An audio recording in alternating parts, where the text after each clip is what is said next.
All right, what's up, people? For those that don't know, my name is Joey. Most people know me by Snow Rock. So look here, it's uh, it's a day I'm doing something. I'm trying something new. I'm just coming off the top of my head. I got a few things I was thinking about, but I don't know. I'm not sure what people want to hear. I seen in the comments somebody was speaking on. I need to speak on this or speak on that or speak on this. Um, some things, I can really speak on because I've been there. I know about it. But if I don't know about it, I can't really, do much as far as speaking on it because I'm not going to be up here, trying to blow smoke up people's ass. But I got a few stories. So let's see. I wanted somebody in the comments. I think it was OG Mike from Hard Truth and Review. Yeah, he was telling me that Purple Passion is dead. That he told me supposedly Purple Passion got killed.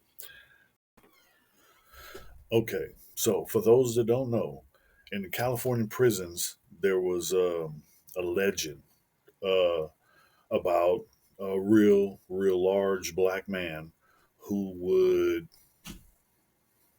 The story was Purple Passion was his name.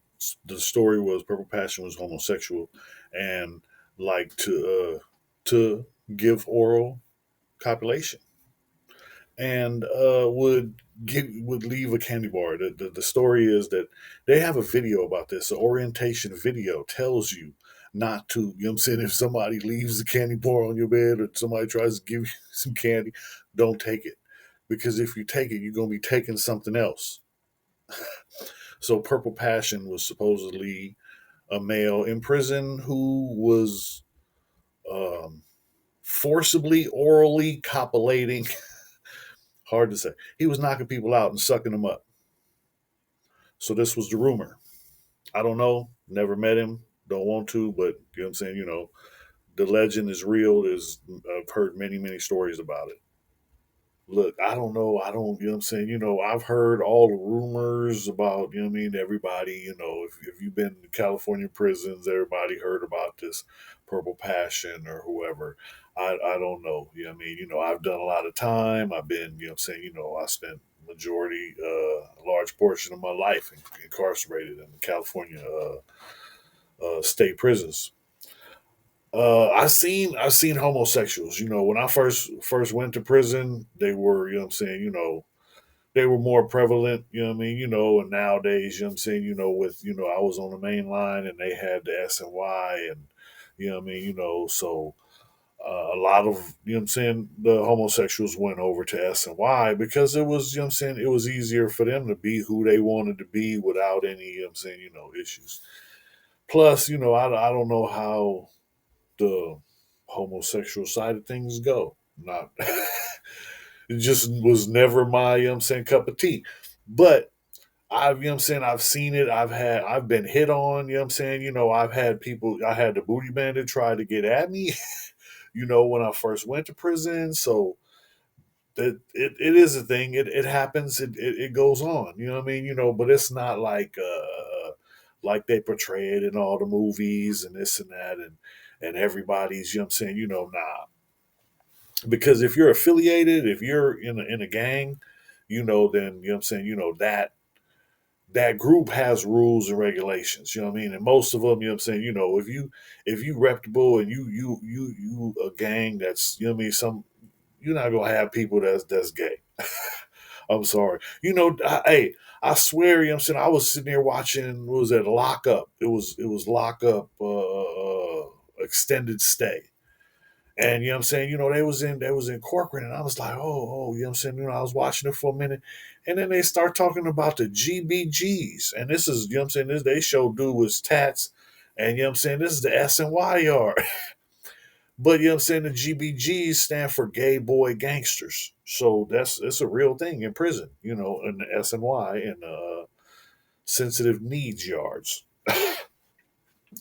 But that's the thing, they're trying to make everything 50-50 because the back in the day when I first went to prison, they had, like, you know what I'm saying, 1 or 2 yards that were SNY for the PCs. They were just PCs back then, but it was just 1 or 2 yards in all of California prison. And now, you know what I'm saying, it went from 1, 2 yards to 1, 2 prisons to, you know what I'm saying, 3, 4, 5, you know what I mean? Now it's so, it's at one point when I was incarcerated on my last term, uh, the staff, supposedly the SNYs were more violent than the GPs, the general population people. And there is like, what? you know. But the SNYs were over there because these are people who have dropped out of gangs and back in the days when I was incarcerated, if you drop out, you have to go into you go into like 23 hour a day lockup and until you debrief, and then you have to tell everything you know about every gang or your friends and everything you know.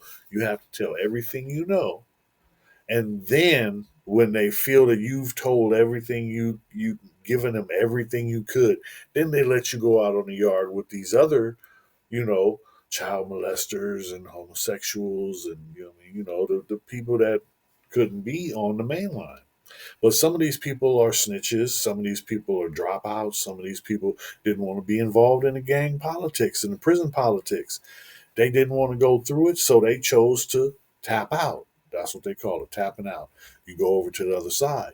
Once you go over to the other side, ain't no coming back. That's it. That's all. You go over. That's it. That's done. And that's the thing. Every prison I've ever been to, the staff, the correctional staff, the officers, they always try to get me to go into protective custody or SNY because I'm a white crip. So I'm already, I'm saying, I'm I'm a target for somebody who's trying to make a name, somebody who's trying to earn some stripes, somebody who's trying to put in some work. And it's a lot of, I'm saying, it's a lot of white boys that was, I'm saying, serious about they Nazi, and they, I'm saying, and they were trying to kill me. I like I said, I've been stabbed 13 times. Not all by, I'm saying, whites, what I mean? I've been stabbed in black and Mexican riots. I've been stabbed in blood and crip riots. I done been in all kinds of altercations. But that's because I was an active gang member. I was, I'm saying, I was out there. I was out there, put it like that. And that's the thing. The way it is now, the way the system is set up, they make it hard because you have to go to this 50-50 yard, which is half child molesters, snitches, whatever, pedophile, dropout, ex gang member who was an enemy, or you had a problem with before. You never know. You don't know. And that's the thing, I'm saying, all these people, you don't know which one is the snitch. You don't know which one is the gang dropout. You don't know which one is the child molester. You don't know which one is the homosexual sometimes. And it's crazy, when you're inside, you have no choice. You have to deal with that environment.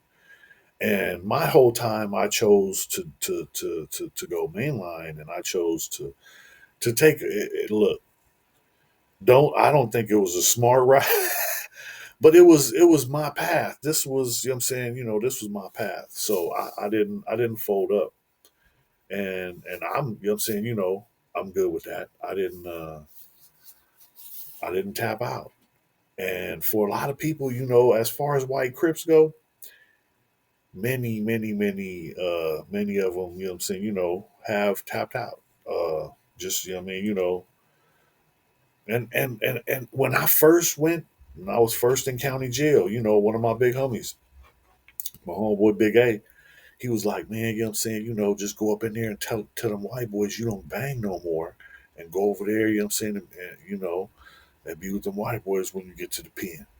And I'm like, man, I'm saying, I was thinking the homie, I'm saying, what you think I'm a punk? You think I'm, I'm saying, I was hot. I mean? But this is my big homie. It's like, man, I'm saying, this is you doubt me? You know what I mean? You've been knowing me and you doubt me? You want me to fold up, tap out? And the homie cared about me. You know what I mean? He was a real homie, and he was telling me what was best for me. You know what I mean? I couldn't. You know what I'm saying? I couldn't do it. I chose the hard route, but I chose the hard way a lot in life, and that's a personal choice. But you don't have to choose that. It's so much easier if you look. You know what I'm saying? I think about it, all the hustling, all the the gang banging and ripping and running the streets, robbing and stealing, and you know what I'm saying, whatever. You know what I'm saying? Whatever. We was out there, we was wild, we was, what I'm saying, we didn't care. We didn't care about nothing. Even when we did get something, when we stole something, we didn't care about it. It didn't mean nothing. Because what I'm saying, it comes and then it's gone. And you know, that's the way I live my life. I didn't like, I don't under this is all new to me. And like I said, this is the longest I've been out on the street since I was 9 years old. For me, that's a lot. I can't speak for nobody else, but for me, that's a big thing. And I'm proud of myself because this is the longest I've been out since I was 9 years old. It's sad. It's sad because I'm 52, you know, but I've learned my lesson from that. So now I'm moving forward trying to, learn how to live out here in the streets. And it ain't always easy because I'm used to, doing things differently. My whole life has been, I reference everything to prison. You know what I mean? When I go shopping, I'm going to the canteen. When I, I'm programming. You know what I mean? Programming means you go to work and then you go back to your cell. You go to the yard and you go to work. You're programming. You know what I mean? I'm programming. I've programmed myself to program. But that's the thing. People don't understand the dealing with things out here. I can't. Okay, for most people, they don't understand. In prison, violence is a way of life. That's what we're dealt. When we do something wrong, we get punished with violence from the staff. Like I said, I'm saying, the correctional officers, some of them are there just to get a check, get paid, go home, take care of their family. They not here to do extras. I've met some cool COs. You still a pig. I don't care. You still a pig. But me, I'm manipulative. So I'm trying to, I'm trying to make it work. You know what I mean? If it's a female, I'm trying to, get in her ear. If it's a dude, I'm trying to, get something out of the, look, man, can I get some extra soap? Can I, you know what I mean? Can I get some bleach out? You know what I mean? Can you can't give me nothing and get the fuck away from me. I don't want to deal with you. Use a pig. But some of them are there and they're the guy that got their lunch money took when they were a kid, and now they're getting back at the people that they feel, were their antagonizer. And I've seen good cops, I've seen bad cops, I've seen them all. You know what I mean? I'm not, bragging, but like I said, I spent almost 20 years in the California prison system. That's crazy. Anyway, but I'm out here living life, you know what I mean? And that was then, this is now. I'm I still have to deal with it. And people that know me, they know Joey's a little different. And that's the thing. I tell people my story, you know what I mean, because it's a little unique. Most people don't understand, but if you if you hear the story and you hear the background and you know what I'm saying, then you're like, oh, okay, that's why he talks like that. Because a lot of people, I swear, I've had people tell me I sound like I'm from the South, and I'm from Southeast, but that's it, and I don't know, you know what I'm saying, I've been going on and on. I don't want to hold on to your ear too long, Let me know what you think. Hit the comments. Hit the like. Tell me what you want me to talk about. Tell me what kind of stories you want to hear. Because I don't. You know what I'm saying. I don't know. I did a video called Loyalty and nobody watched it. But then you know what I'm saying. I do a video called you know what I'm saying. White Crip versus Blood, and I get thousands of views. So you know what I mean. I don't know. I'm learning. This is all new to me. So work with me. You know what I mean. Let me know what you think. Let me know what you want to hear. Let me, you know what I'm saying, help me to make this a better channel. That's all I can ask. Hit the like, hit the subscribe, hit the share. Share this with somebody. If you don't, it help. If you do, it helps my numbers. But share it with somebody. Share it with me. It don't matter. Share it with somebody. Thank you.